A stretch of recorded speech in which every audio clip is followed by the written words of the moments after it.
Dustin, the Leafs could probably say a similar thing to Jim Hiller in LA. They could have had the Panthers down 3-0 in their series against the Panthers. Had a 2-0 lead in that game, had a 3-1 lead in that game, couldn't hold on. And the talk around Toronto has been about the DNA of the group.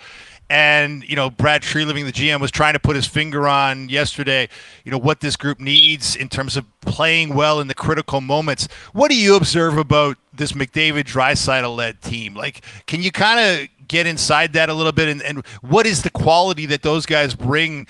Is it them dragging their teammates along? Is it them injecting their teammates with inspiration and making guys better? How do you see that? You know what? I think with what this team's been through over the last few years, and for the most part being together, I'm not going to take away anything from the leadership of McDavid and Draisaitl, but I think the core of this team has been together. Like, they've all been through it. I think if we had to put a finger on what those guys have done best for this team, and a DNA or a culture perspective, is they've remained extremely calm through the ups and downs over the last 2 years. Like, McDavid and Draisaitl, there is no panic in those guys after any of these 4 losses so far in the playoffs. They get sick and tired of talking about defense, and they get sick and tired of this and that. But like, those 2 guys are on a mission right now. Like, it is all business. After last night's game, it was all business. McDavid was angry. Like, he came across as angry after they knocked off the Golden Knights in 5. You're just like, man, it's okay to like smile a little bit. But I think we saw the disappointment last year, and Connor McDavid just seems like he's a man on a mission right now. And I think that's an easy guy to buy into.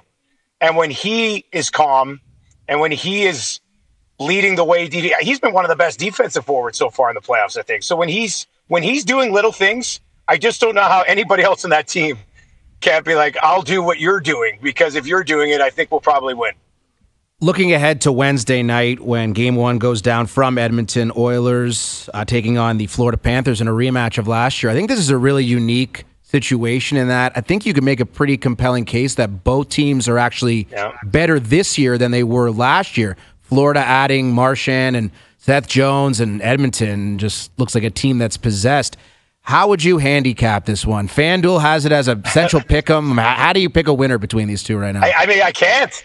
I said it this morning. Like, I can't. I think this is going to be a phenomenal series. Like, it might come down to a bounce here or there, a bad goal here or there. We had somebody this morning on our show and said, Dusty, you know what I'm most excited for? The black arts of Perry and Marchand in a series going head to head. And I thought, you know what?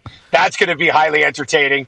I simplified it probably too much on our show this morning. But, I mean, to me, if you had to put everything together and find one X factor, come back around to 97. And it's the whole Gretzky loss and then one, Crosby loss and then one. I just don't see Connor McDavid losing a series this year. And that's an okay guy to back in this situation. Florida's an unreal team. I mean, Florida, you're looking at their lineup today and what they've done so far. I know people don't like to hear it in this market, but there's no shame in losing to the Florida Panthers, and there's no shame in losing to the Oilers if it's the Panthers on the other side. Like, this is going to be a hell of a series. But I think, if I have to side one way, it would be with Connor McDavid not losing 2 Stanley Cup finals in a row.